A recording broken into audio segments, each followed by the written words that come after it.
Welcome to Pet Pals. I'm Dee Dee and this is Randy, and we are here as usual at Frederick County Animal Control and Pet Adoption Center on Rosemont Avenue. And we are going to bring you today several adoptable pets that are available at your shelter, starting with Billy. And Billy was found in Baker Park. As you see, he sits when you ask him to. We didn't find his owner, and we believe him to be a husky mix. He's a beautiful dog, and he's a young dog. He's somewhere between 10 and 12 months old. So he obviously has had some training because he sits when you ask him to, but he obviously needs a lot of training because he pulls on the leash and climbs all over people and furniture. So these are all things that puppies need to learn to do. And you may think that Randy is just playing with the dog and having a good time, but whenever he's interacting with dogs, he's always reinforcing their good behavior and ignoring as much as possible their bad behavior, and even correcting it when necessary. So since Billy is very gentle with his mouth, but he does put it on people and his paws and bite the leash and bite his tail, Randy's trying to reinforce his gentle, calm behavior while ignoring the rough stuff. It's not easy, but it doesn't take very long to let a puppy know how to get people to interact with you, which is all he really wants. And it is very easy for us as dog owners to only attend to the dog when he's being annoying. So if he's lying quietly on a bed, it's very easy to go, shh, don't wake the dog up, he's being good. But that's the opposite of what you should do. Anytime this dog is still or lying down, you should gush over him and give him treats. Yes, that will instantly make him be rude and overactive, and then you walk away. And you will quickly see much more of the sitting calm behavior, as you're seeing here, and much less of the jumping rude behavior, because it doesn't pay off for him. So as soon as you can convince him the best way to have your hands on him and your attention is if he is not overwrought and grabby, then the more you're gonna see the calm behavior that you want in your dog. It seems really simple when I say that here and when Randy's demonstrating it, but he does this, you know, all the time. And we are happy to help you get that. And as you can see, it's successful pretty fast, but it's gonna wear off and he'll have to start over. But it's all part of having a puppy. So if you were interested in the challenge of a puppy in a big package, then come and meet Billy and see what you think. He seems like a great mix with a great attitude. He just needs to go to school. Need a toy. Our next guest is Remy. And Remy is a beautiful brindle pit bull, probably American Pit Bull Terrier, but we never have the papers on some of the dogs that come to us, so we don't know for sure that he's purebred. He is a beautiful color. He's about the same age as Billy, maybe a month older. And he came to us from a couple who got him from a friend who couldn't take care of him. They're living in a place that only allows 2 pets. They already had 2 pets. They tried to find a home for him. Uniting to Save Animals spent a considerable amount of money getting him healthy, neutered, vaccinated. But they were not able to successfully find a home for him, the couple, that is. And so they brought him to us, and so he is in need. And it is very common for dogs like this to end up needing a home because he's big, he's a puppy, and he's a breed that some people are afraid of. And we've talked about this many times. The American Temperament Test Society, you can find online, has tested tens of thousands of dogs by breed on behavior aspects like fear of people acting strangely or reaction to an umbrella suddenly opening. And golden retrievers win, no surprise there. They are the most non-reactive and resilient dogs recovering from being startled. But American Pit Bull Terriers are second. So the idea that these dogs are somehow a problem because of their breeding is simply unfounded in science. But what is true is that when they became known for being a big and bad tough dog, people who acquired them for that reason, for ego reasons, end up not keeping them, not training them, and so they end up in a situation where they need a home for a second or third time. So Remy is a perfect example of that, and he is beautiful and young, and he has everything to offer. There's also some other pit bull myths, like that their jaws lock, not true, that their jaw is stronger than a German Shepherd, not true. But you know, all of these things are part of the media hype that can go with any popular topic. So you do have to be considerate if you have this breed of dog. Train them well. Make sure you don't make it bad for other people by taking advantage of your landlord and letting the dog do any damage when you're not home. It's just these dogs are especially in need of being good ambassadors for their breed, so that some of the misunderstandings can stop. So if you think that Remy would make a nice addition to your family, or you know someone who's interested, send him over to the shelter to meet him. We are back with Sam, and Sam is the dog that everyone says he wants. He is a mixed lab, and he is middle-aged and loves everyone. And we found him, he came as a stray, so we don't know very much about his experience, who he knows, and where he's lived.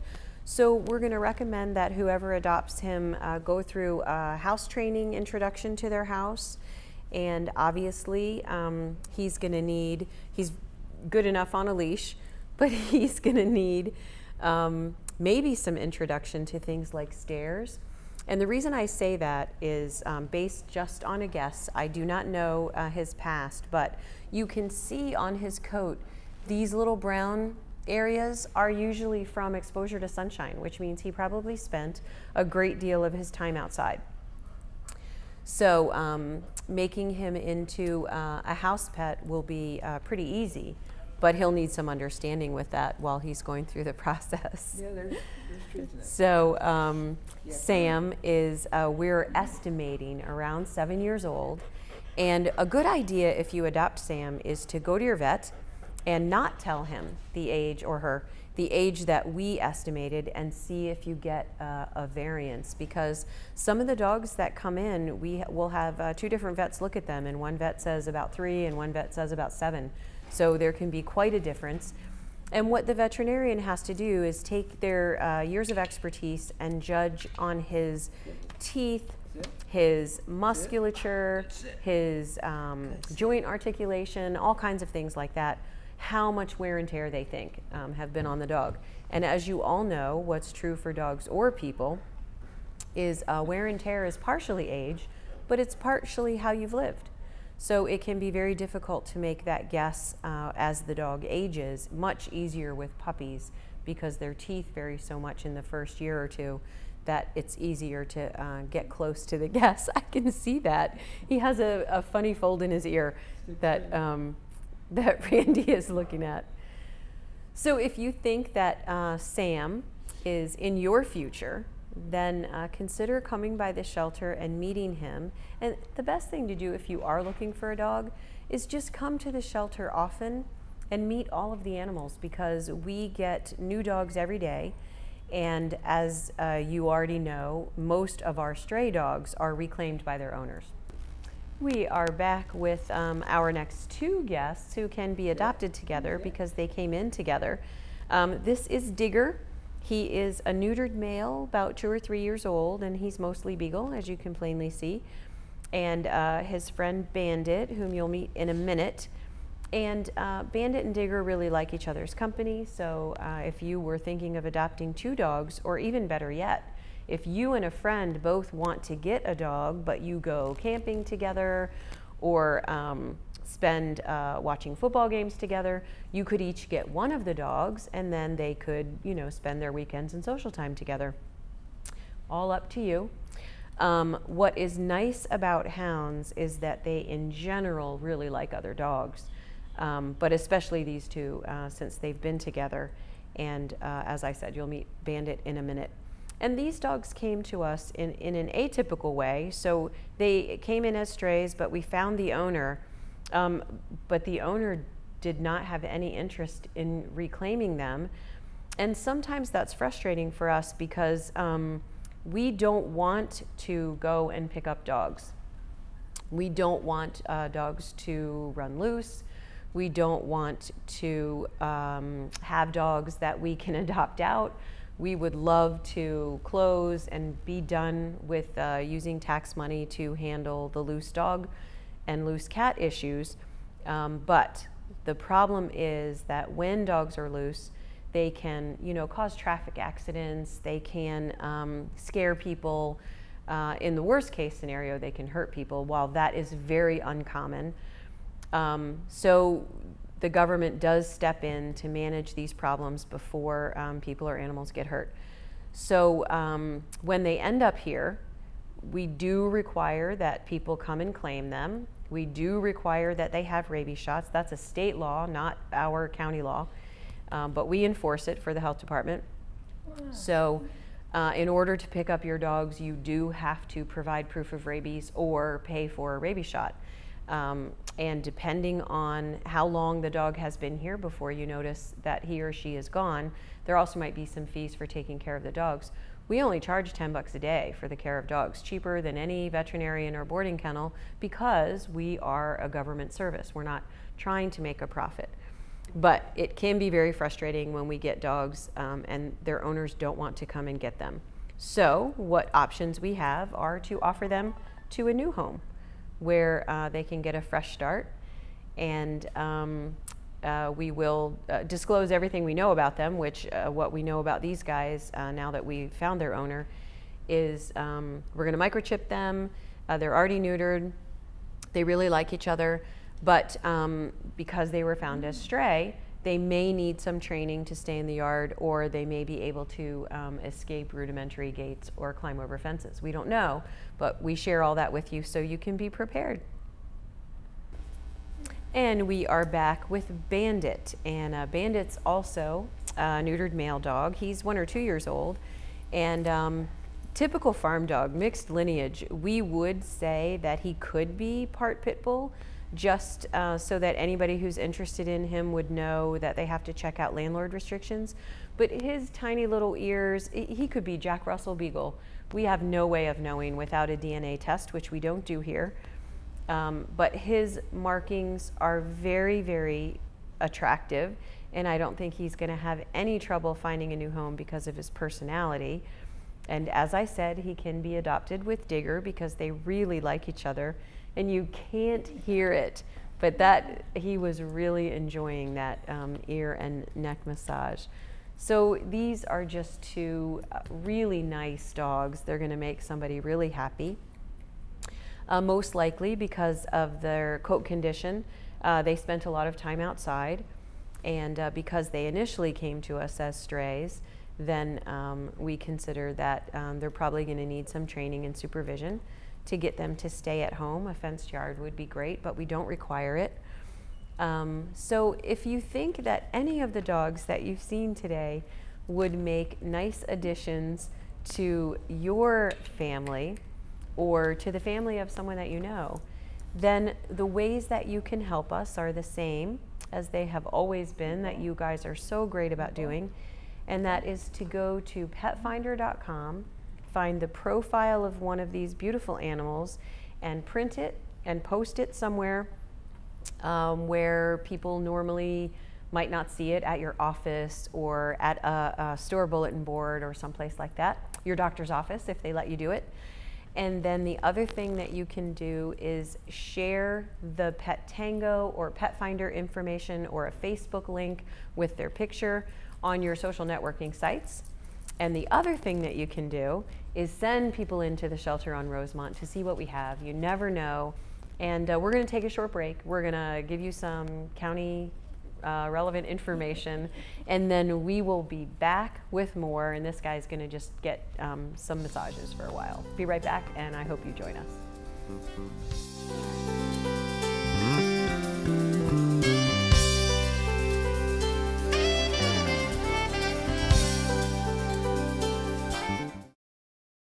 please like Frederick County MD on Facebook and follow us on Twitter at FrederickCOMD to get the latest information on actions by the Board of County Commissioners, emergency notifications, department events, programs and services, and links to online resources. Frederick County government has thousands of followers on Twitter and likes on Facebook.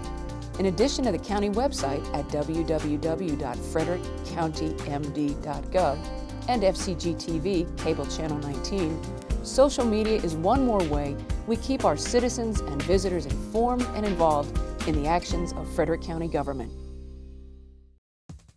Are you looking for that perfect spot for your child's next birthday party? Look no farther. Frederick County Parks and Recreation can fulfill all your birthday party needs. Choose from any of our rec center locations. Your party rental includes tables, chairs, paper products, on-site facility supervisor, and much more. Pricing for our parties is $120 for 2 hours in our rec room or $170 for 2 hours in our rec room and gymnasium. For more information and availability, call 301-600-2936 or visit us on the web at www.recreator.com.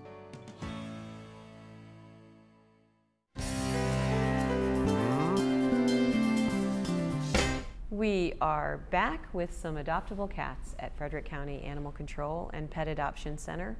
And our first guest is Chester. And Chester has experience with dogs and kids. He was a barn kitty that was left behind by the horse owner who brought him to the barn. And sometimes that happens. I mean, cats show up at barns of their own accord. Oh, he's so cute. And people with barn access are usually willing to feed those cats and have the vet give a rabies shot when they come by. But what happens when there's changeover in the horses boarded, or if there's changeover in the barn staff, is the commitment to the cat isn't by everyone there.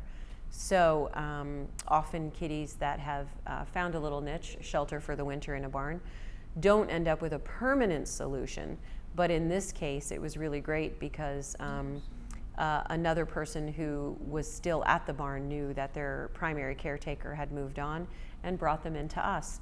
And because he's such a nice cat and so friendly, I think he's going to make someone a great household companion, kind of a way for him to move up in the world, to have nicer accommodations. Not that barns aren't wonderful, and some cats are very suited to that semi-outdoor independent living.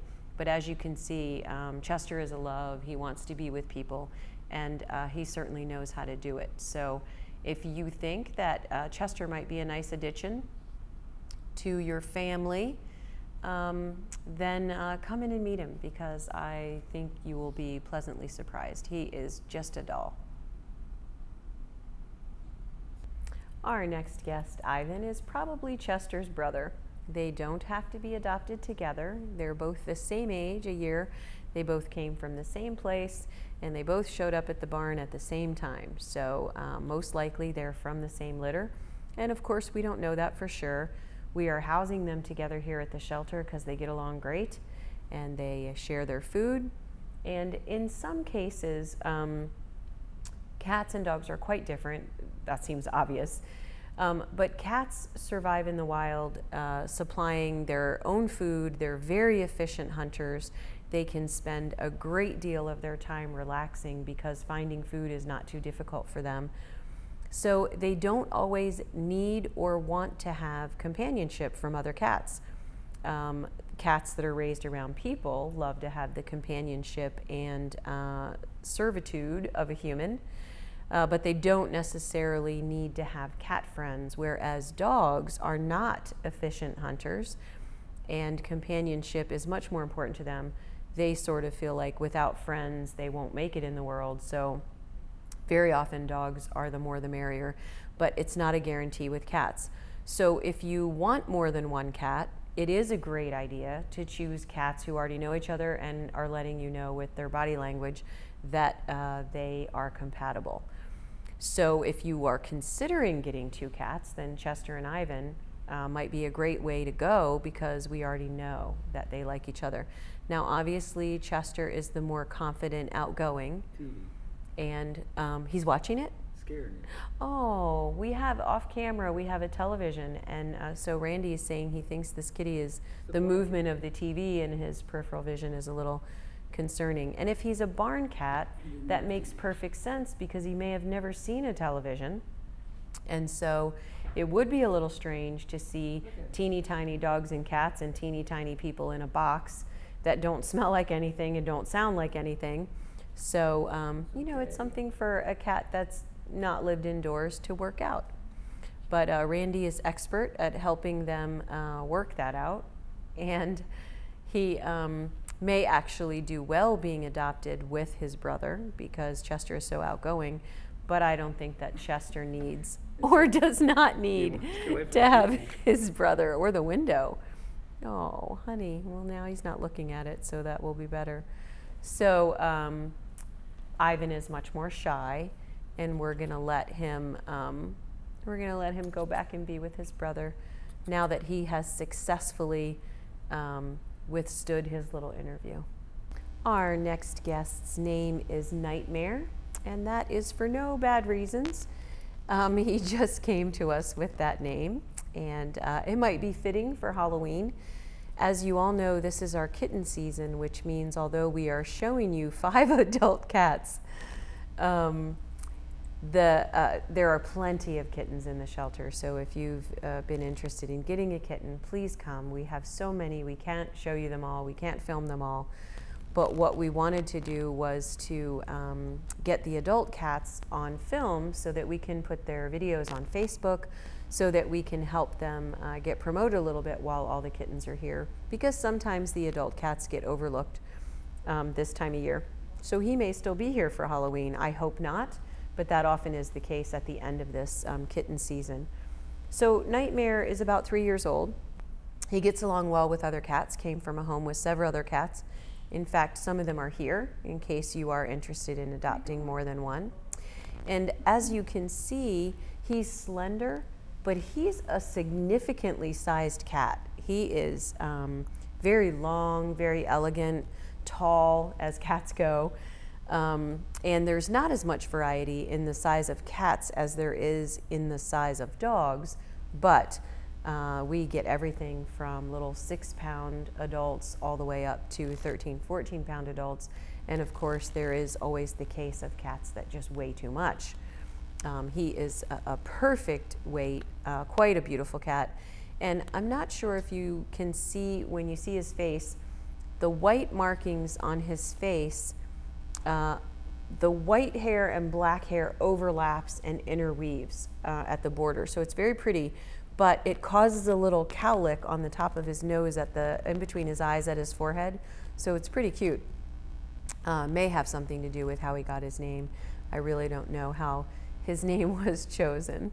So if you are interested in a cat, now is the time to come because we have our widest selection during the year that we ever have during the fall, from kittens to adults, every color, every background, and I'm sure if you are ready for a cat that we can make a perfect match for you.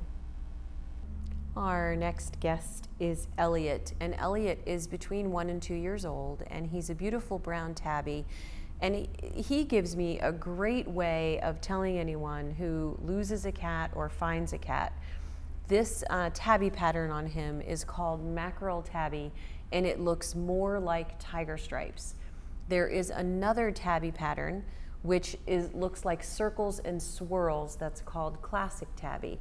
And that doesn't really matter for any reason other than when you're trying to describe a missing or found cat, because we get an average of 14 new animals every day, and more than half are cats. And when people call us and say that their cat is missing, it is very common for them to describe a cat like Elliot by saying he's brown and black and gray.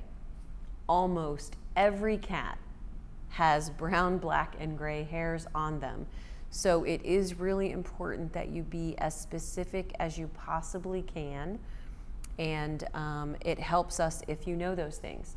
But it also helps us if you have a picture, because that is the best way for us to help people get reunited with their cats. Currently, less than 2 out of every 10 cats that come in here stray get reclaimed, and that is shockingly fewer than dogs. So cat people, I implore you to measure up to the reputation of the dog people by sticking by your cat, reclaiming your cat when he's missing, putting ID on your cat. Think about microchipping. We have a microchip clinic coming up on October the 12th. You'll read about it in the Post. You can find it on our Facebook page, but you definitely want to think about that if you have a pet that has access to the out of doors. You also should know that in Frederick, your cats and dogs must be confined to your property. And I know that a lot of people will say, hey, if I let my cat outside, how can I make him stay in my yard? Right, you can't. And since the law requires that your cat stay on your property, you have to seriously consider whether you're going to let them outside. And not just to be in compliance with the law, but because for cats, outdoors is dangerous. There are cars and dogs, people getting lost, weather, all kinds of things can happen, diseases, fleas, trying to make the case for keeping your cat indoors, or you can teach them to walk on a harness and leash. So if you are interested in getting a pet, try to think of the shelter first, but if we don't have the pet that you want, we can always help you find a good source for adding a non-human family member. And our next guest is Raisa. And Raisa comes from a house with several other cats, and she allows me to give you the example of the classic brown tabby, because rather than her stripes being straight like a tiger, they're all swirled around on the side of her. Now, whether a cat is a mackerel or classic tabby has nothing to do with how much black, how much brown, how much gray, nothing at all. It's simply the pattern of the black striping. And in the case of a gray tabby, the pattern of the gray striping. So, and again, it's mostly just, you know, cat color nerd stuff, because you don't need to know that to enjoy your cat. But the patterns of cats are something that animal control officers and animal care professionals do care about, so that we can describe to each other the cats that we need to care for. And, as I said, matching lost and found animals with their owners. So as you can see, Raisa is very interested in human handling.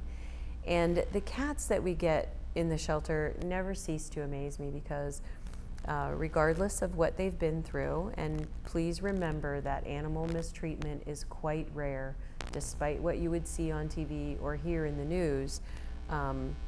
Most people, 90% of pet cats are spayed and neutered, and most people treat their animals, no matter what kind of animal, quite well. The whole point of having an animal is for companionship, or in the case of farming, if animals are under pressure, are sickly, and are stressed out, then they don't fare well, and they don't produce for their farmer. So there's always an interest in making sure that animals have whatever they need. And in the rare case that animals are mistreated, it amazes me how forgiving they are, how resilient they are, and how quickly they are interested in giving a new person a chance. If you want to sponsor any of the animals that you've seen on the show, you know what to do. Share the link that you see below. Go on social networking, go to Pet Finder, go to Pet Tango, share them, because that helps us get the word out. Believe it or not, not everybody knows the shelters on Rosemont Avenue. Not everybody knows Frederick even has a shelter, and not everybody knows that when animals are lost, they often end up here. So do what you do best, and thank you for watching, and we'll see you next time on Pet Pals.